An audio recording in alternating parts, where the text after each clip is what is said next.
So I imagine for anybody, I mean, whether you are part of the military or not, the idea that people would try to jump overboard just as a desperate attempt to escape the conditions that they're in is utterly heartbreaking. I'm sure just for you alone, given that you have been a part of the U.S. military for many years, I'm sure that the news is devastating for so many of us to read that. Obviously, it's not just one thing that would drive someone or might drive someone to do that. I mean, obviously, yes, I imagine it's the monotony. It's the fact that, there's nowhere to escape to. It's the fact that it hasn't docked at a port for many months. And then when you think it's almost over, you're told that the deployment is again being extended. And of course, we can't ignore the fact that there are personal mental health issues involved as well. Just walk us through your thoughts on what the Defense Department should be doing to mitigate this.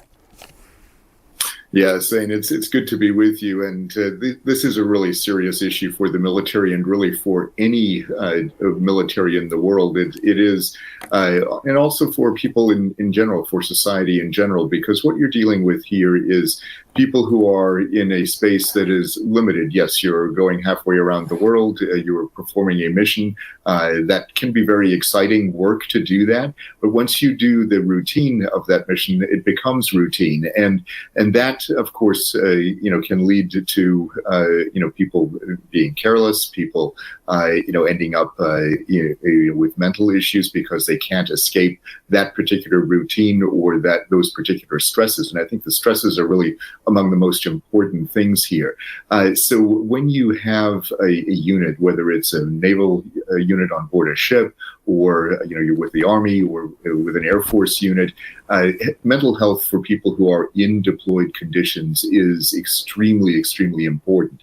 And the motivating factors, from leadership as well as from the troops themselves, play a critical role. The Navy has tried to do some things. They have things like therapy dogs on board, one therapy dog on board the USS Lincoln, for example. They have mental health counselors, and that's all well and good, but the realities of those deployments, the conditions of those deployments, are the ones that leadership needs to help mitigate and make as normal as possible, in spite of the stresses, in spite of the distances involved. And that can be a real challenge for leadership, for the organization, and sometimes the organizations fall short. They can learn from situations like this and hopefully not repeat them. But really long deployments that extend beyond what the crew was told, that can be a significant burden for anyone, both mentally and physically. And so one of the things that the Defense Department is doing right now is swapping the carrier, is essentially deploying the USS George Washington to relieve the USS Abraham Lincoln. But apparently the swap was planned.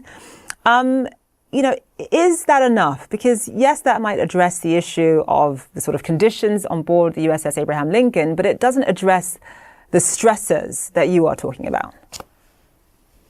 Yeah, that's absolutely true, because those stressors can continue, and there's always a risk. And you hate to point this out, as the Lincoln is about to be relieved, but there's always a possibility that something could happen where the Lincoln would be called upon to do something, defend itself, or there's a new situation that they need to respond to. Could be a natural disaster, could be another military situation. So the crew always has to be ready, and that very fact that is an added stressor to the crew, and they know this. There is that glimmer of hope, that one imagines one would have, if you were in an isolated area, like, let's say trapped in a mine shaft for a long period of time, and then you see that light at the end of the tunnel. Well, this is the kind of thing that they see. They know that the George Washington is coming to relieve them. At least that's the plan. But until the George Washington gets on station and the Lincoln can move off station,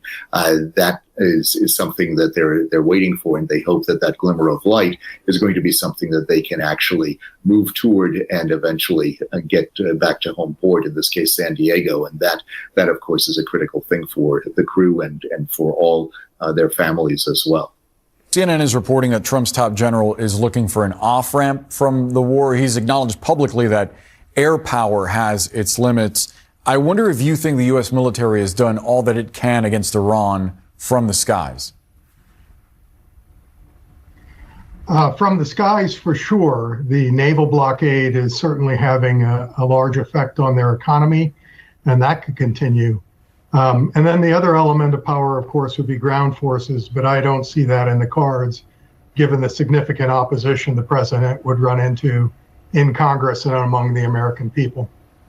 So given this pivot from hostilities to more sort of financial warfare, if you will, as you put it, with the blockade, I wonder if you think this now will make Tehran more amenable to concessions, or does this weaken the U.S. position when it comes to extracting some form of nuclear deal with Tehran? Well, there's a battle being played out in Tehran right now among different parts of the government. The Iranian Revolutionary Guards Corps wants to continue the battle until it gets everything it wants, which is quite an extensive list of demands. The civilians, on the other hand, would see the danger to the Iranian economy, which is already in free fall, and they'd like to cut a deal while one is available to them. So this has some ways to go yet, and it really is going to be decided in Tehran, not necessarily in Washington. That's a fascinating perspective because, as you put it, there's some diversion within Iran about what direction to go in. And you have the IRGC, which is perhaps more hardline than even the president of Iran. I wonder if you think that taking the foot off the gas pedal when it comes to actual kinetic warfare would actually get Tehran to offer those concessions that the U.S. is seeking, in part because a U.S. official told Axios that continued fighting actually lets Iran dodge responsibility. Is it realistic to seek the kind of changes that the U.S. has been wanting out of Tehran by just letting things play out this way? Well, it's a long shot that Tehran's going to agree to anything short of its maximal demands. However, I think the official from Axios is correct. If you continue to bomb Iran, they will retaliate against infrastructure around the Middle East, and they'll tell their people, hey, look, we can't do anything for you. We're under attack. If you simply stop the bombing and rely on the economic tool of warfare, the blockade and sanctions, it's going to make it very painful for the Iranian government in the long term. And I think that's actually a better path to a negotiated outcome at this point. How long do you think that blockade of Iranian ports would have to remain in place for Tehran to offer concessions? Months. This is not something that's going to be decided quickly. The Iranian Revolutionary Guards Corps has got to feel the pain. And the only way they feel the pain is when the Iranian people are so fed up with their leadership and the state of their economy that they pressure the government to come to terms. That's going to take a long time. This war is going to go on for months and hopefully not yours, but you never know. Wow. Colonel, before we go, the Pentagon has now given contractors 3 weeks to submit plans for faster weapons production. They've cited stockpile concerns that we've reported on, others have reported on. How concerned are you about the military's ability to sustain this fight if the war does drag on? Well, this is, I think, another reason that the president has decided to go with the blockade and the economic coercion, because if we continue to bomb and have to face the retaliation, we're running out of air defense weapons. And not just for this fight, but for potential fights with China and Russia. So this is a huge concern. And I know that the Joint Chiefs have expressed that concern to the president, which is probably, again, another reason that he's gone down this different course, which is going to take longer to play out, but probably is the best of a lot of bad options at this point. All right, General, what does the shakeup of the Iranian military leadership tell you? The supreme leader has purportedly named an IRGC veteran as national security chief and then elevated these 6 hardliners to top security positions. It further complicates the entire situation and makes any kind of a reasonable solution to continue to be eluded by both sides. The Iranians know that they are in the They have the upper hand in terms of the bargaining position. It is my opinion this is going to harden their demands. And of course, we have our own president who is backtracking and now saying that he expects compensation. It is probably true that there are some limited negotiations ongoing, but quite frankly, they are probably not substantial. And so again, the world waits. Yeah, I mean, so tell us where we are right now, because Trump says Hormuz is open, but actual shipping data indicates it very much is not. And Trump says the U.S. is low-keying negotiations with Iran. There's been relatively little military activity. Are we just seeing this in sort of a waiting game right now?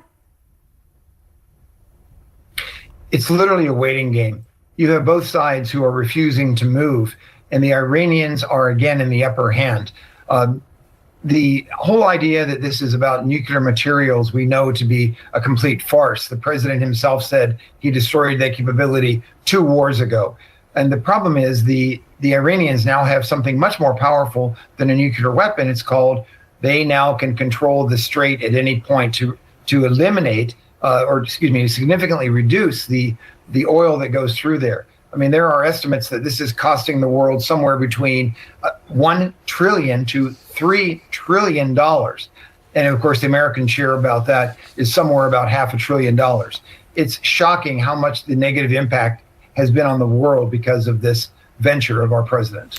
We also learned overnight about this secret plane switch by the president last month when he was flying out of Turkey for the NATO summit on an alternate military plane as part of an elaborate ruse that was prompted by an Iranian threat. What are the possibilities of the actual scope of that threat? It's difficult to say.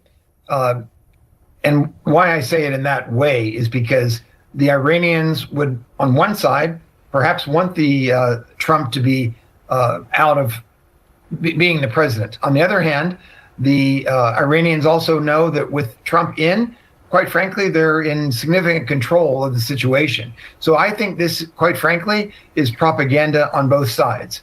I think it's the Iranians doing saber rattling against the president. It's our president doing saber rattling against the Iranians. I think that the true amount of threat to the president probably is, quite frankly, pretty low. So again, it's so difficult to see or to understand how much you can really trust on either side about what they're saying in public. Let's talk about how big this war is actually getting here. A Saudi-owned commercial vessel was reportedly struck by a missile while it was moving through the Bab al-Mandeb Strait in the Red Sea. The Iran-backed Houthis warned last month that they would target any Saudi ship transiting that strait. They've also claimed other recent attacks, various ones, on Saudi assets. Do you consider this another front in the war at this point? How do you see it? It's an escalation of the situation in the Middle East. One other very striking development was that Saudi Arabia, Pakistan, and Turkey signed a pact that an attack against any is an attack against all. The Israelis, in my opinion, this is backfiring on them because now they have 3 very powerful Muslim nations that are, quite frankly, united where they were not united previously. And one of them happens to have a nuclear weapon capability. So I think this is getting more and more difficult. It's getting more and more dangerous in the Middle East and, quite frankly, in that entire hemisphere. I want to start with you, Adam, because you served in the Air Force. You have deployed a number of times. And I think the context you can provide